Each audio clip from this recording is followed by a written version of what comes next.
السلام عليكم ورحمة الله وبركاته. إن الحمد لله نحمده ونستعينه ونستغفره ونؤمن به ونتوكل عليه ونعوذ بالله من شرور أنفسنا ومن سيئات أعمالنا. من يهده الله فلا مضل له ومن يضلل فلا هادي له فلن تجد له وليا مرشدا.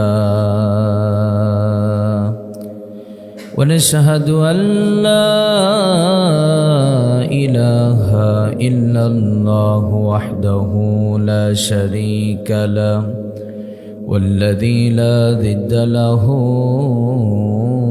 ولا ند له لا مثل له ولا مثيل له لا وزير له ولا كفيل له لا شبه له ولا شبيه له لا ولد له ولا والد له وهو الواحد الفرد الصمد لم يلد ولم يولد ولم يكن له كفوا أحد. ونشهد أن سيدنا ونبينا وحبيبنا وبشيرنا ونذيرنا وطبيبنا وطبيب أرواحنا وحبيبنا وحبيب ربنا محمدًا عبد الله ورسوله أرسله بالحق بشيرا ونذيرا وداعيا إلى الله بإذنه وسراجا منيرا. أما بعد فقد قال الله تعالى في كلامه المجيد وفي فرقانه الحميد: أعوذ بالله من الشيطان الرجيم. بسم الله الرحمن الرحيم. والعصر إن الإنسان لفي خسر إلا الذين آمنوا وعملوا الصالحات وتواصوا بالحق وتواصوا بالصبر. صدق الله العظيم. সবাই দুরূদ শরীফ পড়ি। আল্লাহুম্মা সাল্লি আলা মুহাম্মাদ ওয়া আলা আলি মুহাম্মাদ কামা সাল্লাইতা আলা ইব্রাহিম وعلى آل إبراهيم إنك حميد مجيد. اللهم بارك على محمد وعلى آل محمد كما باركت على إبراهيم وعلى آل إبراهيم إنك حميد مجيد. আমরা সর্বপ্রথম আল্লাহ সুবহানাহু ওয়া তাআলার প্রশংসা করছি যে আল্লাহ সুবহানাহু ওয়া তাআলা জাগতিক জীবনের শত ব্যস্ততা কেটে উঠে শ্লান্ত দেহটাকে আরাম দেবার জন্য বাড়িতে শুয়ে বা বসে না থেকে যে আল্লাহ সুবহানাহু ওয়া তাআলা পবিত্র জুমার সালাত আদায়ের লক্ষ্যে মসজিদে উপস্থিত হবার মতো তৌফিক দিয়েছেন, সে রবের প্রশংসা করছি, জবান খুলে বলছি আলহামদুলিল্লাহ। আমরা সবাই পড়ি রব্বানা লাকাল হামদ হামদান কাসীরান তাইয়িবান মুবারাকান ফীহি। আমরা আলোচনার শুরুতেই রবের প্রশংসা আদায় করে নিলাম, যাতে করে আমাদের লাইফে বারাকা হয়। আমরা সব সময় আল্লাহর প্রশংসা করব। সম্মানিত সুধী, আমি আপনাদের সামনে মহাবিশ্বের চিরবিষয় বিপন্ন পৃথিবীর অনিবার্য ঠিকানা আল কোরআন আল কারীমের ছোট্ট একটি সূরা তেলাওয়াত করেছি। সূরাটির নাম হচ্ছে সূরাতুল আসর। সূরাটির নাম কি? সূরাতুল আসর। এই সূরাতুল আসর থেকে আমি এই অল্প সময় কিছু কথা বলবো। আমরা একটু জানার চেষ্টা করব আল্লাহ সুবহানাহু ওয়া তাআলা এই ছোট্ট সূরাটির মধ্যে কি মেসেজ দিয়েছেন আপনার আমার জন্য, কি রেখেছেন, কি করতে বলছেন, আমরা জানার চেষ্টা করব। সূরাতুল আসর হচ্ছে ছোট্ট একটি সূরা। এই সূরাটি সম্পর্কে মুফাসসিরিন কেরাম বলেন, এই ছোট্ট সূরাটি এমন একটি সূরা, ছোট্ট একটা ঝিনুকের মধ্যে মহাসাগরকে যদি ঢুকিয়ে দেওয়া হয়, এই বিষয়টি কিন্তু অবাক করার মতো বিষয়, তাই না? ছোট্ট একটি ঝিনুকের মধ্যে মহাসাগরকে যদি ঢুকিয়ে দেওয়া হয়, মানুষ অবাক হয়ে যাবে। এটা কেমন কথা, কিভাবে সম্ভব? এই সূরাটি ঠিক তেমনই আল্লাহ সুবহানাহু ওয়া তাআলা একজন মানুষের জীবনের সফলতা বিফলতা, সফলতা দিক, একজন মানুষের লাইফ কনফার্ম সে সফল হবে, তার দিক নির্দেশনা এই সূরাটির মধ্যে ঢুকিয়ে দিয়েছেন। সুবহানাল্লাহ। শুধু তাই না, ইমাম শাফি রহমতুল্লাহি আলাইহি, চারজন ইমামের একজন ইমাম, নাম ইমাম শাফি রহমতুল্লাহি আলাইহি, তিনি বলেন আল্লাহ সুবহানাহু ওয়া তাআলা কোরআনুল কারীমের 114খানা সূরা নাজিল না করে পৃথিবীর মানুষের কল্যাণের জন্য যদি সূরাতুল আসর, শুধু এই সূরাতুল আসর নাজিল করতেন, পৃথিবীর সমস্ত মানুষের কল্যাণের জন্য এই সূরাটি যথেষ্ট হয়ে যেত। সুবহানাল্লাহ। তাহলে এই সূরাটি খুবই গুরুত্বপূর্ণ একটা সূরা। শুধু তাই না, সাহাবায়ে কেরাম একজন আরেকজনের সাথে যখন সাক্ষাৎ হয়ে যেত, দুনিয়াবি যত আলাফি হোক না কেন, একজন আরেকজনের কাছ থেকে ততক্ষণ পর্যন্ত পৃথক হয়ে যেতেন না যতক্ষণ পর্যন্ত এই সূরাটি না শোনাতেন। একজন আরেকজনকে শুনিয়ে দিতেন সূরাতুল আসর। তার মানে একজন আরেকজনকে স্মরণ করিয়ে দিতেন, এই সূরার মধ্যে আছে তোমার জীবনের সফলতা, এই সূরাটি তোমাকে কল্যাণগামী করবে, এই সূরাটি তোমাকে আখিরাতে সফলতা সুউচ্চ মিনারে নিয়ে যাবে। এই সূরাটির যে বিষয়বস্তু, এখান থেকে গাফিল হওয়া যাবে না। তাহলে সূরাটির গুরুত্ব অনেক বেশি, অনেক মহান একটি সূরা। এই সূরাটি যদি আমরা গবেষণা করে আমল করতে পারতাম, তাহলে এই সূরাটি আপনার আমার জন্য যথেষ্ট হয়ে যেত। সুবহানাল্লাহ। এখন আমরা আসি, সূরাটি প্রবেশ করি। সূরাটি আল্লাহ কি দিয়ে শুরু করছেন? রব্বুল আলামিন বলছেন ওয়াল আসর। আমরা একটু কথা বন্ধ করে দিই। আল্লাহ বলছেন সূরাতুল আসর শুরু করছেন ওয়াল আসর, সময়ের কসম। কিসের কসম? সময়ের কসম, কালের কসম, ইতিহাসের কসম।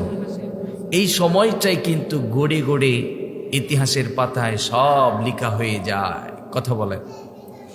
ঠিক আজকে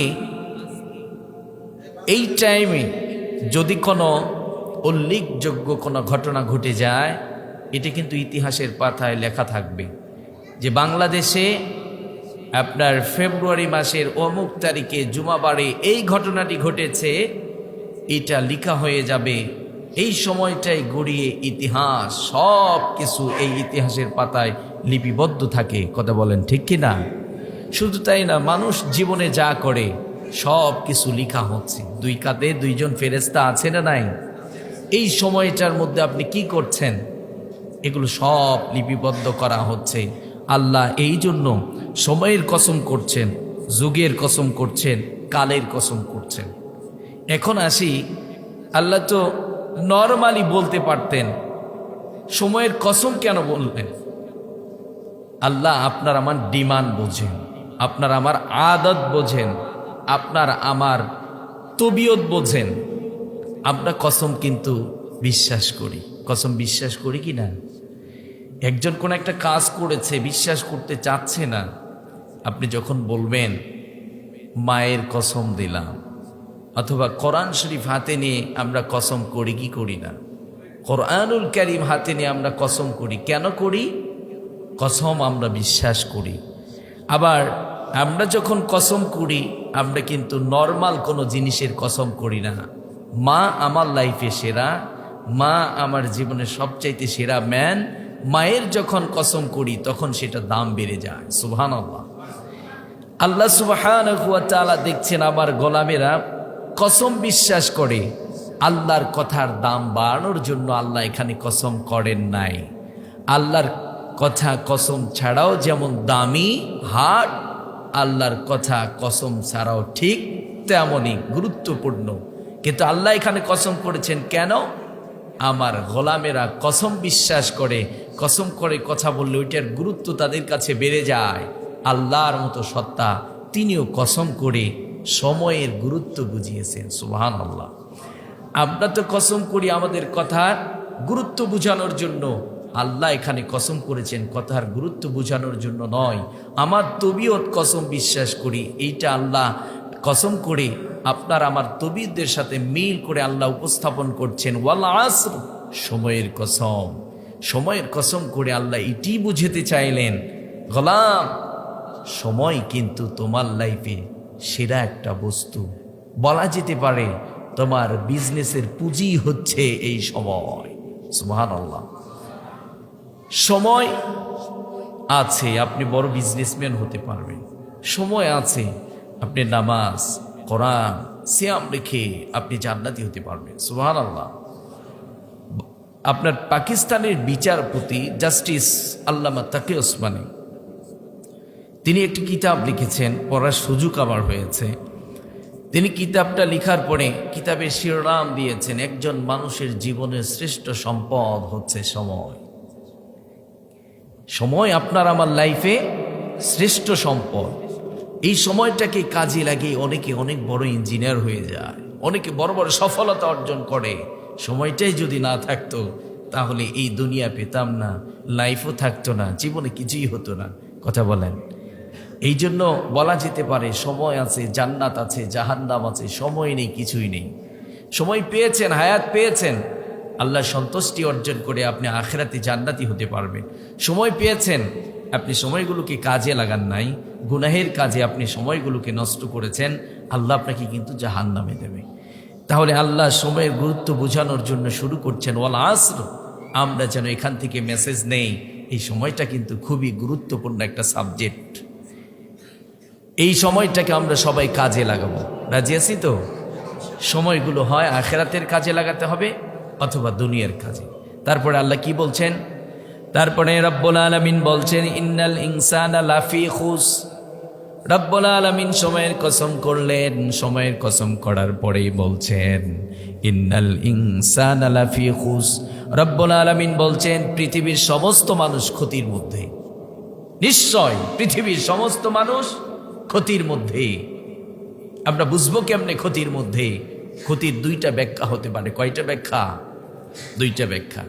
মুফাসসিরিন কেরাম বলেন, আমরা যতক্ষণ পর্যন্ত বরফ ফ্যাক্টরি আছে না, বরফের ফ্যাক্টরি, বরফের ফ্যাক্টরিতে যতক্ষণ পর্যন্ত আমরা প্রবেশ না করেছি ততক্ষণ পর্যন্ত এই ইন্নাল ইনসানা লাফি খুস, সমস্ত মানুষ যে ক্ষতির মধ্যে, এটা আমাদের বুঝে আসে নাই। ফর এক্সাম্পল, আমাদের সমাজে দেখবেন কিছু বিজনেসম্যান আছে, আলু বাগুন কাঁচামালের ব্যবসা করে, আছে না নাই?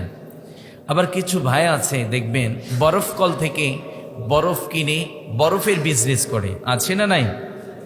আচ্ছা ধরুন আপনাদের এই যে ভেড়ামারা পার্শ্ববর্তী কোনো বাজারে একজন কাঁচা মাল বিক্রেতা টাকা দিয়ে 5,000 টাকা ইনভেস্ট করে আলু কিনেছে, বাগুন কিনেছে, পটল কিনেছে। উনি সকাল থেকে নিয়ে বেলা 2টা পর্যন্ত বিক্রি করার পরে তার ভিতরে একটা ক্লান্তি ভাব এসেছে। উনি চিন্তা করলেন আজকে আর বেচা কিনা করবো না, একটু আরাম করি বাড়িতে গিয়ে। আপনারা বলুন, উনি বাড়িতে যদি চলে যায়, ওনার আলু বাগুন কি পচে যাবে? না 2 দিন পরেও বিক্রি করার কিন্তু একটা সুযোগ আছে। কারণ উনি 5,000 টাকা ইনভেস্ট করে এমন একটা বস্তু কিনেছেন, ওটা সাথে সাথে নষ্ট হয় না, ওটা পচে যায় না, ওটা গলে যায় না, ওটা 2 দিন পরেও বিক্রি করার সুযোগ থাকে। পক্ষান্তরে ওনার পাশে আরেকজন মানুষ 5,000 টাকা ইনভেস্ট করে বরফ কল থেকে বরফ কিনেছে। উনি যদি মনে করে সকাল থেকে নিয়ে 2টা পর্যন্ত আমার পাশে একজন পটল বিক্রেতা, উনি ক্লান্ত হয়ে গেছে, বাড়িতে গেছে, উনি বিক্রি করবে না, আমারও কিছু বরফ আছে, আমিও বাড়িতে একটু আরাম করব, বরফ আগামীকাল বিক্রি করব। আপনারা জ্ঞানী হলে বলবেন, আগামীকাল কি বরফ বিক্রি করার সুযোগ থাকবে? কারণ উনি তো 5,000 টাকা ইনভেস্ট করে এমন একটা জিনিস কিনেছেন যা সেকেন্ডে সেকেন্ডে মিনিটে মিনিটে গলে যায়, ক্ষয়ে যায়, ওটা থাকে না, ওটা ফুরিয়ে যায়। কথা বলেন ঠিক কিনা?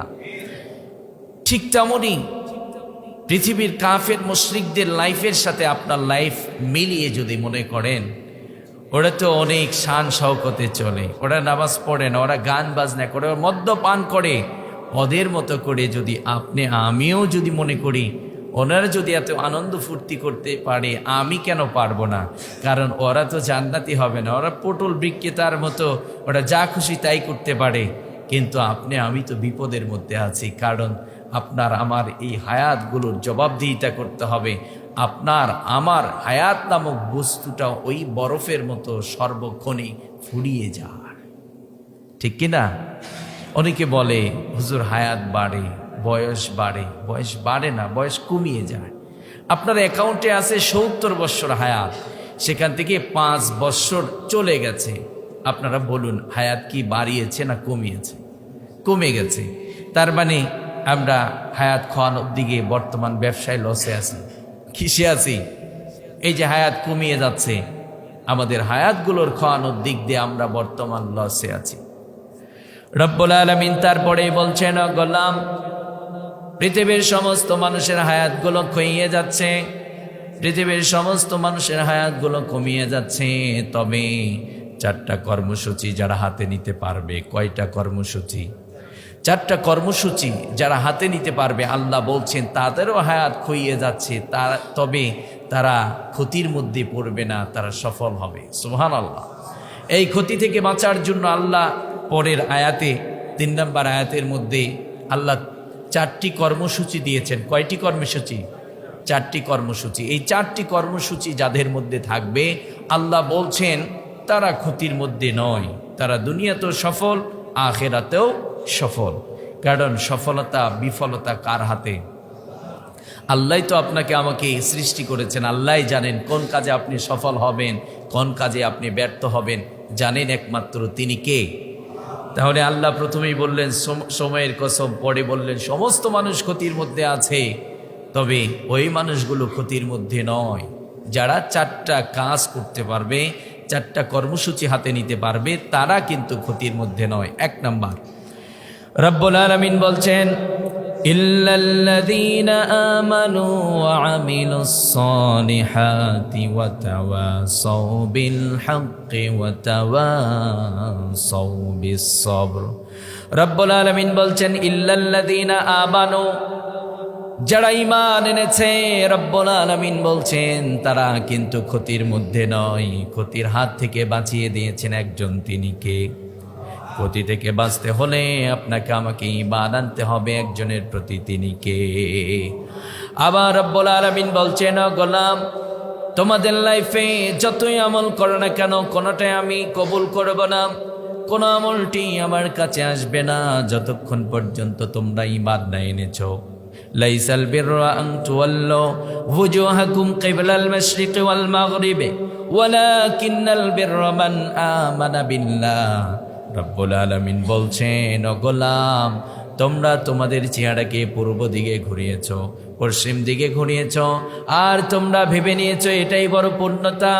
আপনি যদি মনে করেন আমি কেবলার দিকে সেজদা করে আপনার ইমান নাই, আপনি যদি পুণ্য অর্জন করতে চান, রব্বুল আলামিন বলছেন ও গোলাম এটা কোনো পূর্ণ হবে না যতক্ষণ পর্যন্ত মান আমানা বিল্লাহ, আল্লাহর প্রতি ঈমান না এনেছি। এক নম্বর, ক্ষতি থেকে বাঁচতে হলে আপনাকে আমাকে ঈমান আনতে হবে। কি আনতে হবে? ঈমান আনতে হবে। ঈমানের দুইটা দিক আছে, একটা হলো আল্লাহর প্রতি আপনি ঈমান এনেছেন, আরেকটা হচ্ছে ঈমান আনার পরে যদি কেউ শিরিক করে ফেলে, যদি শিরিক করে ফেলে, শিরিক করার সাথে সাথে তার সফলতার মূল চাবিকাঠি হচ্ছে ঈমান। জান্নাত পাওয়ার জন্য তার প্রথম শর্তই হচ্ছে ঈমান। ঈমানটা আর থাকে না, ঈমানটা বাতিল হয়ে যায়। তাহলে আমাদের এখন কাজ হবে আমরা যেন শিরিক মুক্ত ঈমানের অধিকারী হতে পারি। আমাদের ঈমানটা কি মুক্ত হবে? শিরিক মুক্ত ঈমান। শিরিক কাকে বলে? আল্লাহর সমকক্ষ কাউকে ভেবে ফেলা। যেমন আপনি মসজিদে আল্লাহর কদমে সেজদা দিয়েছেন, মাজারে গিয়েও যদি মনে করেন মসজিদে সেজদা করেছি আল্লাহর কদমে, তো পীর বাবাকে একটু খুশি করার জন্য সেখানেও সেজদা দেই।